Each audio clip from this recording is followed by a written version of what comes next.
hopes that details of the Yugoslav withdrawal from Kosovo and the arrangements for the return of refugees could all be settled quickly evaporated in the early hours. General Sir Michael Jackson, representing NATO, emerged from the talks in Kumanovo in Macedonia to announce in these words that discussions with the Serbs had broken down. Our job here at these military-to-military talks has been to translate the political agreement into a workable military reality on the ground. The Yugoslav delegation presented a proposal that would not guarantee the safe return of all the refugees or the full withdrawal of Yugoslav forces, and indeed was inconsistent with the text produced by the President of Finland, Ahtisaari, and Mr. Chairman Erdin as the Russian Balkan Special Delegate. NATO, therefore, has no alternative but to continue and indeed intensify the air campaign until such time as the Yugoslav side are prepared to agree to implement the agreement fully and without ambiguity. The diplomatic moves to draw up a UN resolution under which Serb troops would pull out of Kosovo and the refugees be escorted home were stalled by the Russians tonight. The meeting of the foreign ministers of the world's 8 most powerful countries in Bonn was suspended until tomorrow. Apparently, the Russians needed to clear some of the details with Moscow, and it couldn't be done tonight. The UN resolution is seen as the key to a Serb withdrawal and an end to the bombing campaign. Brian Hanrahan in Bonn on the latest delay for the peace deal. It's been a test of nerve for NATO, and they've held it. US Marines exercising aboard a carrier task force in the Adriatic underlined the message that the diplomacy was backed by force. President Clinton spoke to Tony Blair and agreed that all options remained on the table. The aim was to warn Belgrade that if there was no progress towards peace, then NATO would go back on a war footing. The Finnish President, Martti Ahtisaari, put his weight back into the equation. He phoned President Milosevic and told NATO's leaders that the Yugoslav leader was now back in line and agreeing that Belgrade would implement the agreement. The worry for NATO was the Russians. Their foreign minister arrived for a meeting with fierce comments about NATO overstepping its authority. Uncertain of Russia's intentions, NATO hoped this was intended for domestic consumption. But as a long day unfolded at Petersburg, an isolated hilltop retreat overlooking the Rhine, the Russian objections were whittled away. The G8 ministers believe they are close to agreeing a UN resolution, which will authorize NATO to implement the Kosovo agreement. But they must still wait for Moscow's final approval. They also tried to break the deadlock in the military talks. At the moment, the Serbs say there'll be no withdrawal without a UN resolution.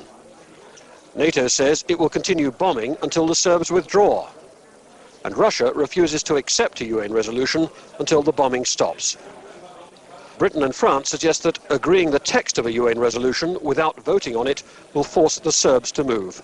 Robin Cook said the ball was back in Belgrade's court. It's been a good meeting and a very viable step forward because we're near completion now on a draft text for the Security Council. That is important because it gives us the authority of the UN for the peace plan that's been agreed, and it leaves Belgrade with no alibi not to honour it and not to meet its side of the bargain. The NATO ministers remain as suspicious as ever of President Milosevic and will accept nothing except direct evidence that his troops are withdrawing. But the events of the past few days have convinced them that his position is weakened and that they have to keep the pressure on. Brian Hanrahan, BBC News, Petersburg. Secret contacts between NATO and Serb officials have continued on the Kosovo-Macedonian border during the day. NATO says it's keeping informal channels of communication open with Belgrade, despite the breakup of official talks early this morning. On the military implementation of the Kosovo peace plan, Ben Brown reports from Skopje. A team of NATO officials today on their way at high speed to a rendezvous with the Serbs. The press were not invited, but we managed to film the meeting at a secluded spot on the Macedonian border. NATO are anxious to keep open their lines of communication with the Yugoslav authorities. They're still hoping Mr. Milosevic will sign up soon to the withdrawal of all his forces from Kosovo. But for NATO liaison officers, it's been exasperating and frustrating. And for now, the refugees are still flooding out of Kosovo when they should be flooding back in there. With the details of the peace deal yet to be agreed, these men decided they could wait for it no longer. They had to flee from the province tonight. They have been separated from their families. They've been on the move for 3 weeks, some without shoes, their aching feet bound in rags and bandages. Each day that passes without a final peace deal is another day of misery for the displaced people of Kosovo. We're not surprised last night's peace talks collapsed, says this man, because we know Milosevic is a big liar. Without NATO ground troops, we cannot live in peace. And the refugees already in the camps here say NATO must get a watertight agreement on the withdrawal of Serb forces. I would believe only when the last Serbian policeman gets away from Kosovo. If they don't go absolutely all of them out from Kosovo, no one of these people have go back. And if the Serbs are ready for peace at last, then they didn't show it today. They fired mortar rounds across the border into Macedonia, just minutes after the collapse of the talks here in the early hours of this morning. Homes were damaged, dozens of Macedonian villagers were forced to flee. Tonight, while the diplomats talk and talk, the war goes on and on. NATO sources here in Macedonia say they will have no new top-level meeting with the Yugoslav military until they are 100% certain that the Serbs will finally sign the agreement, withdrawing all their forces from Kosovo. The BBC's John Simpson is in Belgrade. John, first the deal was on, then it was off, and now apparently it's on again. What's Milosevic up to?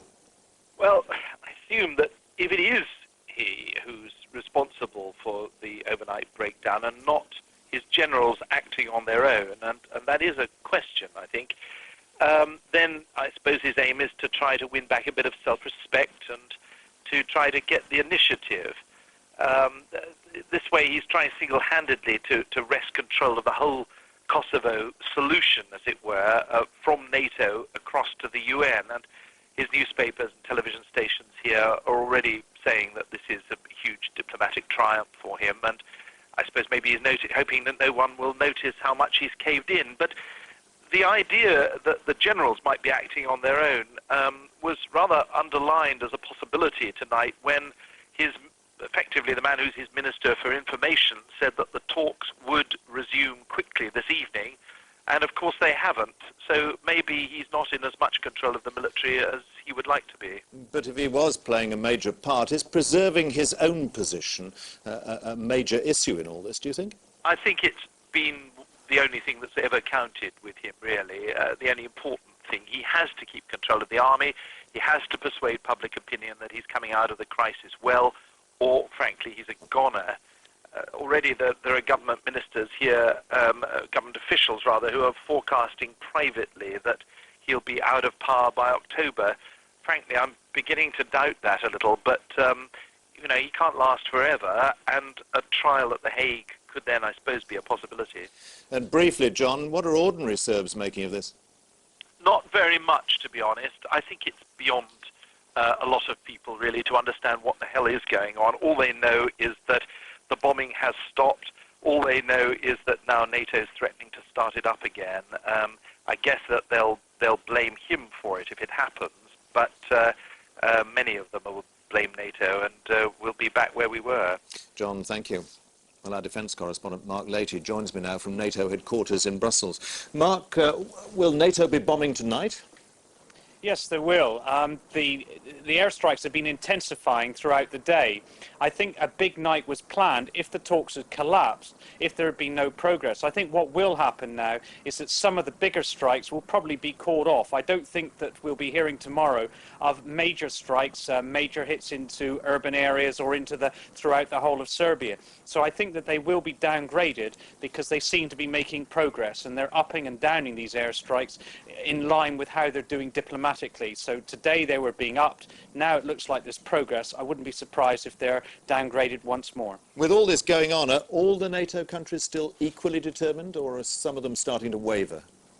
I think there's been a little bit of wavering. You've seen the British taking a very hawkish line, talking about all options on the table, emerged that they've been prepared to get preparations underway for calling up reserves for a much larger force, which could even invade in due time. And there was a lot of discussion about whether they should intensify airstrikes. Some of the statements talked about intensifying, others refused to talk about intensifying. So I think there has been a little bit of wavering, but overall they tended to harden as the day goes on, I think.